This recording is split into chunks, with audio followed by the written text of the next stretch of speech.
Salve, queridíssimos! Vamos continuar aqui com a nossa energia, com os nossos ATPs, com o que nos move e o que mantém os seres vivos em funcionamento. Meus queridos, demais, hein? Que introdução. Olha só, então, nas últimas aulas nós focamos nisso detalhadamente, o que é o uso do oxigênio para produzir essas moedinhas energéticas. Tá? Estamos já algumas aulas, né? Uma quantidade boa de aulas aí, batendo nessa tecla, detalhando, né, o que é o ATP. Lá no comecinho nós fizemos a introdução do que é o ATP, do que é o NAD, do que é o FAD. Então, é um assunto básico, fundamental para entendermos todo esse mecanismo aqui. E o que nós vimos ao longo da respiração celular aeróbia foi isso que está nesse esqueminha, tá? Mais um esqueminha novo aqui para vocês usufruírem, para aproveitarem nas anotações, um resuminho legal. Tá? Então, nós vimos lá ó, a glicólise. Vou pegar o rabisco aqui. Não consigo ficar sem o rabisquinho aqui. Então, nós vimos, falamos da glicólise, falamos do ciclo de Krebs, falamos da cadeia respiratória, essas 3 etapas da respiração aeróbia, que consiste na quebra completa da glicose para retirar a energia contida nela. Falamos dos locais em que cada etapa acontece. Tem que saber, meus queridos, não se esqueçam disso, tá? Tem que saber, tem que lembrar também do saldo energético. Aqui tem os resuminhos, ó, dentro de cada quadradinho aqui, retângulo, né, em cores diferentes, o resuminho de cada etapa. Aproveitem isso, tá, meus queridos? É importantíssimo. Aqui, ó, no ciclo de Krebs, piruvato, né, que vai dar origem ao ácido acético. Aí tem uma enzima esperando lá, vai dar origem ao acetil-CoA. Aí o ácido oxaloacético se combina com ele para formar o quê? O ácido cítrico. Tudo que falamos lá no ciclo de Krebs. Qualquer coisa, volta lá na aula do ciclo de Krebs. Essa que é a vantagem da videoaula, né? Se precisar de alguma coisa, é só voltar lá nas aulas anteriores e qualquer coisa põe no acelerado aí, né? Aumenta a velocidade lá no YouTube, para o professor ficar igual um doidão falando, mais doido que o normal, mas para revisar tá valendo. Ok, meus queridos? Então, falamos de tudo isso até chegar na última etapa, né, que é a cadeia respiratória, em que hidrogênios e elétrons vão percorrer citocromos, né, para daí ter o hidrogênio passando na ATP sintase para produzir os ATPs. Tá? Não se esqueçam disso. Mas o foco dessa aula, meus queridos, é a fermentação, que já nós vamos começar. E o que é a fermentação? E eu disse para vocês na última aula, basicamente é a glicólise. Só a fermentação, basicamente, é a glicólise. Tá? É aquela quebra inicial da glicose, fermentação é isso. Então, é um mecanismo bem mais simples do que a respiração aeróbia. Então, sim, começamos pelo mais complexo. Né? Agora, para entender a glicólise, para entender a fermentação, basiquíssimo, já vimos do que se trata a glicólise. Beleza? Deixa eu limpar aqui. Meus queridos, olha só uma curiosidade muito bacana, muito importante. Todo mundo aqui já deve ter ouvido falar na creatina.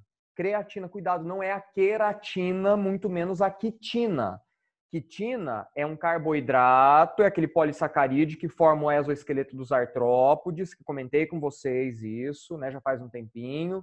Forma aquela casquinha da cigarra, tá? Isso é a quitina. Queratina é uma outra proteína, é proteína assim como creatina, mas com funções diferentes, tá? A quitina é carboidrato. A queratina é a proteína encontrada no cabelo, nas unhas, tá? Na pele. Essa é a queratina. Creatina, meus queridos, é uma proteína importantíssima, ela trabalha para formar ATP. Tá? Tanto que tem a creatina aí como suplemento, né, alimentar para atletas, né, para quem faz academia. Claro que tem que ser utilizado com acompanhamento médico, nutricionista, né, não pode ser tomando de forma indiscriminada aí.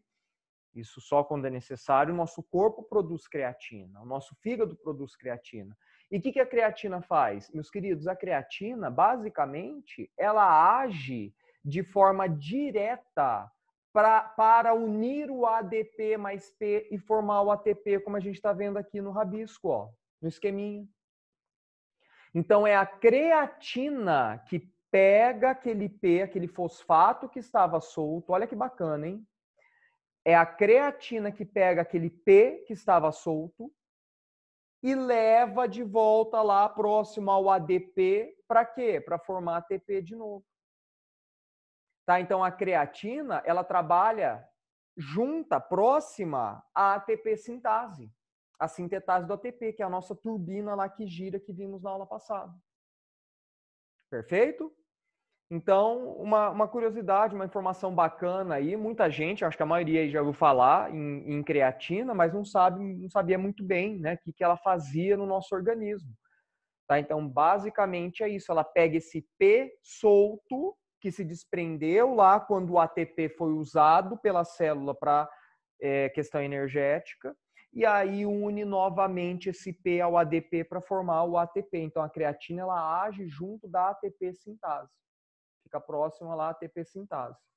Beleza, meus queridos? Tá aqui a representação, né? A contração muscular que gasta muita energia. Por isso que muitas vezes a creatina é utilizada por atletas aí para melhorar o rendimento físico, né? Para auxiliar no ganho de massa muscular, mas volto a dizer, tem que ter um acompanhamento, não pode sair tomando creatina aí, né? À torta e à direita, porque isso pode gerar consequências para o organismo, questões renais, né? Problemas nos rins, então tem que ter um acompanhamento. Beleza? Deixa eu limpar aqui para a gente continuar.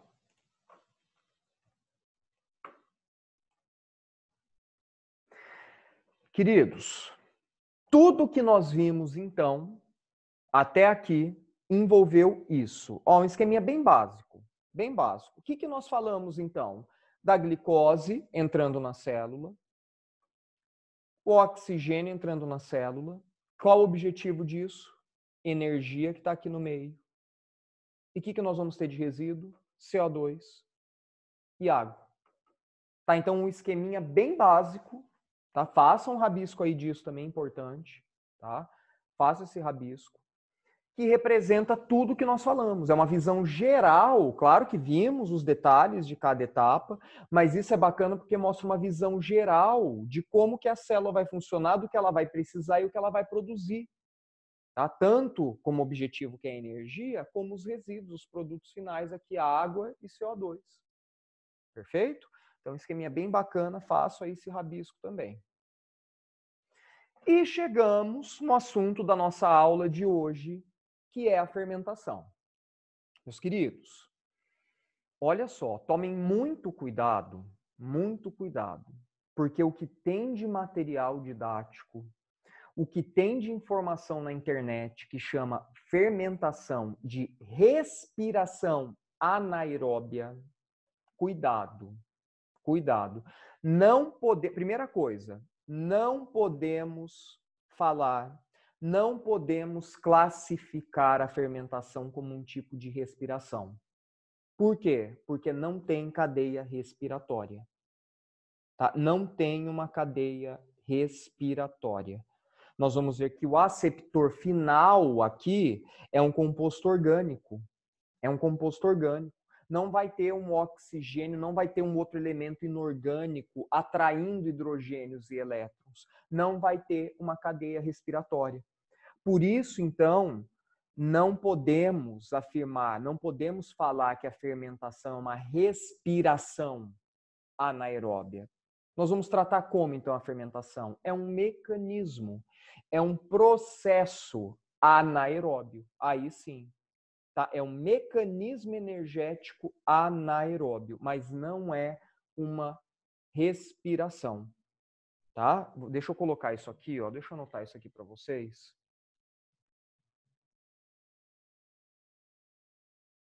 Puxar uma setinha aqui.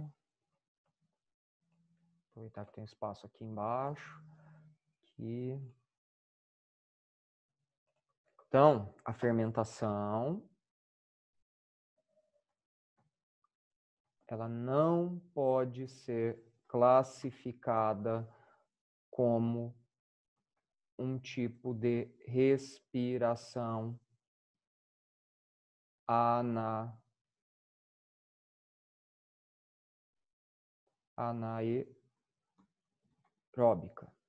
Deixa eu aumentar o campo aqui, não vai caber. Como um tipo de respiração anaeróbica, pois não possui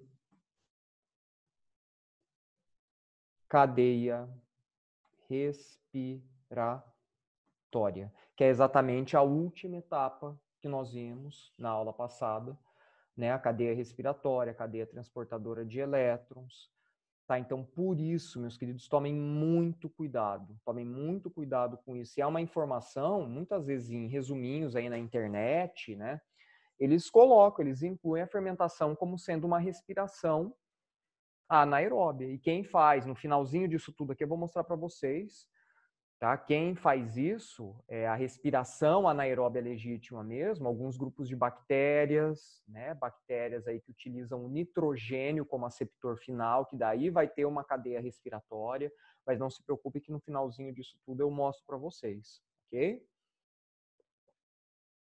Bactérias aqui para refrescar.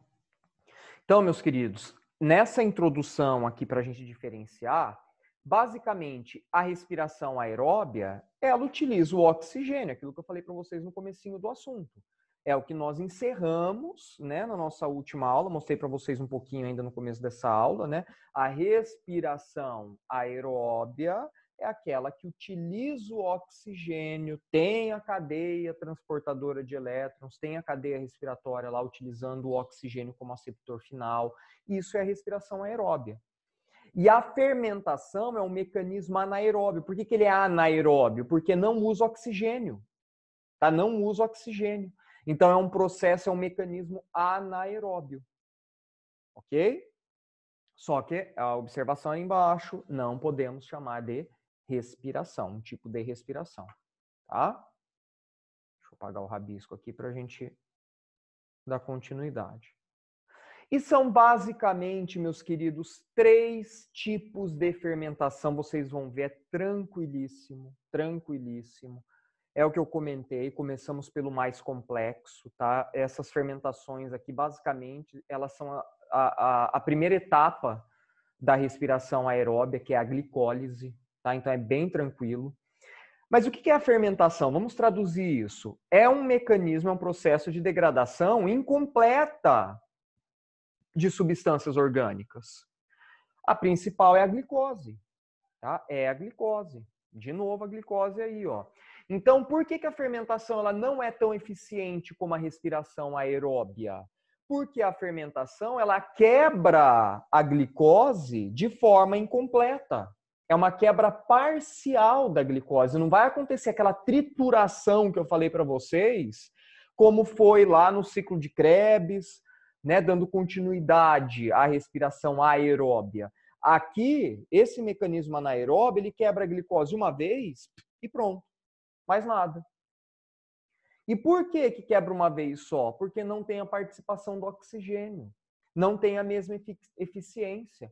O oxigênio, ele oxida, ele ajuda na oxidação, na quebra de compostos energéticos. E aqui, como não tem a participação do oxigênio, quebrou a glicose só uma vez e acabou. Ah, professor, então a produção de energia aqui é bem menor? Bem menor. Ela é bem menos eficiente, a fermentação, mas ela é fundamental para diversos seres vivos e fundamental para a gente também. Não vou dar spoilers agora, mas nós vamos falar sobre isso. Tá, e o que nós teremos como resíduo? Liberação de CO2, outros produtos como álcool e alguns tipos de ácido, que vamos falar também ao longo do assunto. Teremos a produção de ATP, claro, bem menos do que a respiração aeróbia, mas tem produção de ATP, o objetivo aqui é esse também. Tá? E quem realiza principalmente são fungos e bactérias. Tá? O nosso corpo consegue também, tem algumas células que conseguem realizar a fermentação. Tá? Vamos falar sobre isso. Né? Alguns já sabem aí, ou a maioria já sabe, né? Mas agora eu não vou dar spoiler aqui não. Meus queridos, vamos começar por essa, ó, fermentação alcoólica. Fermentação alcoólica. O nome já diz. Um dos resíduos vai ser o álcool. Sim, o etanol. Tá? Então, por isso recebeu o nome de fermentação alcoólica. O que nós vamos ter de produto final aqui? O etanol, o CO2 e olha só, a produção de 2 ATPzinhos, saldo energético, 2 ATPzinhos só. Quem realiza a fermentação alcoólica, meus queridos? Leveduras, fungos, são fungos unicelulares.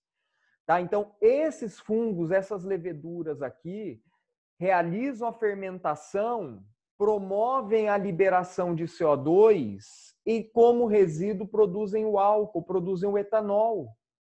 Rendimento energético, 2 ATPzinhos. E vamos começar com as revelações. Meus queridos, o fermento biológico, aqui, ó, faz a fermentação alcoólica. Sim, para se obter o pãozinho, para se obter o bolo, o fermento biológico, ele faz fermentação alcoólica. Meus queridos, só tomem cuidado para não confundir, não é o fermento químico, tá? Não é o fermento químico. O popular lá, pó Royal, né? Que tem a marca lá Royal, mas existem outros, o pozinho lá. Esse é o fermento químico. Tá? É diferente. Por quê? Porque ele vai simular a fermentação que os micro-organismos fazem. O fermento biológico ele é encontrado também em supermercados, é encontrado em padarias aí. Ah, professor, dá diferença? Não costuma dar diferença no produto aí, né? Em relação a pão, em relação a bolos.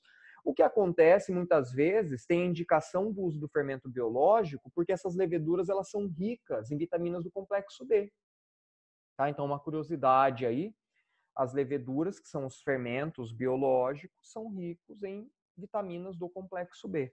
Tá? E que o fermento químico, né, o pó químico, não vai ter. Tá? Mas lá para a produção do pão, do bolo, isso acaba não mudando muita coisa, não. Tá? Vai muito do gosto, aí, da preferência de quem vai fazer lá o pãozão, o bolo. Beleza, meus queridos?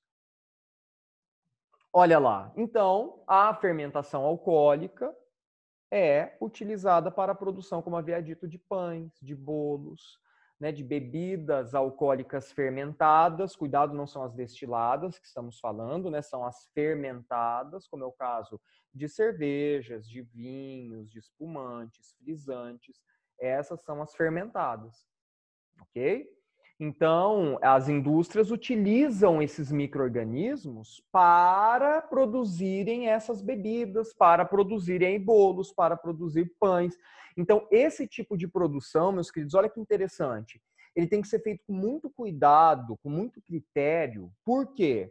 Porque essas leveduras, elas são facultativas. Olha só, hein? Essas leveduras são facultativas. O que quer dizer isso? Se tiver oxigênio, opa, beleza, de boa. Eu vou usar o oxigênio aqui, eu faço a respiração aeróbia. Preste atenção nisso que eu vou explicar, hein? Isso quer dizer facultativo nesse quesito aqui energético. Fornecer oxigênio, beleza, eu vou usar oxigênio para produzir mais ATPs. E se eu tirar o oxigênio dessas leveduras, elas vão morrer? Não. Elas fazem fermentação. Elas fazem fermentação. Elas vão degradar parcialmente açúcares presentes lá. Então, pode ser a farinha para a produção de pães e bolos, pode ser os açúcares presentes na uva, na cevada, é isso, para produzir a cerveja. Perceberam? Então, se o cara está produzindo vinho, se o cara está produzindo cerveja e deixar entrar oxigênio, já era, estragou a produção. Por isso que hoje existem equipamentos topíssimos aí para deixar hermeticamente fechado, tá? Não pode deixar entrar oxigênio de forma alguma, senão vai comprometer a produção aí da bebida. No caso de pães, principalmente, você já deve ter acompanhado, muitos aí sabem fazer, né? Inclusive seria aula prática, né, meus queridos? Alguns já fizeram essa aula prática, né? Alguns já fizeram essa aula prática, mas no laboratório isso é feito. Lembrei agora, essa aula aí é muito bacana da fermentação de se produzir pães, fazer pães lá, usando o fermento biológico. O que é feito, então? Prepara-se a massa, né? Para quem sabe fazer, tem todas as mandingas aí que normalmente mamãe, titia, vovó vão ensinando, né? Prepara a massa lá, bate na massa e tudo mais, e depois pega aquele guardanapo clássico, né? Aquele guardanapo clássico, coloca em cima, né, da massa. Para quê? Para a massa crescer. Aí muitas vezes tem lá aquela outra dica de fazer a bolinha, né? Colocar lá no copinho de água. Todo mundo deve ter acompanhado isso, né? E para quê, meus queridos, tudo isso? Olha só, a massa cresce por quê? É mágica? É macumba? Por que a massa vai crescer? Do pão, do bolo, meus queridos? Cresce porque está sendo liberado o CO2. Cresce porque está sendo liberado o CO2, está acontecendo fermentação e o CO2 é um resíduo da fermentação. Olha que bacana. Tá? Então, com a liberação desse CO2, vai acontecer o crescimento da massa, vai acontecer a espuminha, as bolinhas lá na cerveja, no vinho, no frisante. É isso. É o CO2. Ficou claro, meus queridos? E a dica da bolinha lá, da massa que colocou no copinho com água? Ela vai subir, por quê? Porque começa a liberar CO2, muda a densidade, a bolinha sobe. Olha que bacana. Ok, meus queridos? Então, tudo isso é fermentação alcoólica. Professor, mas peraí. Produção de pão, produção de bolo. Vai acontecer fermentação alcoólica. Vai ter álcool ali, então? Nossa, se eu comer muito disso, então eu vou ficar bêbado, vou ficar embriagado. Meus queridos, esse etanol, ele evapora. Esse pão vai para o forno, esse bolo vai para o forno. Ele vai liberar. Isso vai evaporar. É volátil. Ok? Então, sim, é fermentação alcoólica na produção de pães e bolos, mas esse etanol, ele evapora. Tá? Então, por isso que não vai ficar embriagado, não tem o etanol aí em pães e em bolos. Perfeito, meus queridos? Então, muita informação bacana, muita informação importante, interessante nesse assunto. Olha só. Deixa eu ver se eu...